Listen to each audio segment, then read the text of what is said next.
అంత దిగులు పడుతూ ఉన్నావు, ఎన్ని మాటలు పడున్నావో ఇప్పటికేనో, కానీ సరైన పని చేసావు, సరైన నిర్ణయం తీసుకున్నావు. మోషే దేవుని దగ్గరకు వచ్చావును, యోసేపు దేవుని దగ్గరకు వచ్చావును, యాకోబు దేవుని దగ్గరకు వచ్చావును,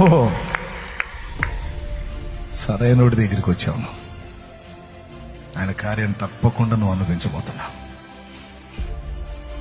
అనేవాడిని అనని, నవ్వేవాడిని నవ్వని, ఎగతాళి చేసేవాడిని చేయని, పర్లా.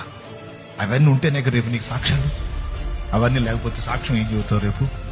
అవన్నీ ఉండాలి, పడాలి, అనాలి. అన్నోళ్ళందరూ నీకు గుర్తుండాలి, వాళ్ళు ఏమన్నారో కూడా నీకు గుర్తుండాలి. ఆ బాధలు నువ్వు పడి ఉండాలి, అవన్నీ తినుండాలి. ఉంది, ఒక టైం ఉంది. Just wait. దేవుడు జోక్యం చేసుకున్నది కాదు, జోక్యం చేసుకున్న నాడు చూడు.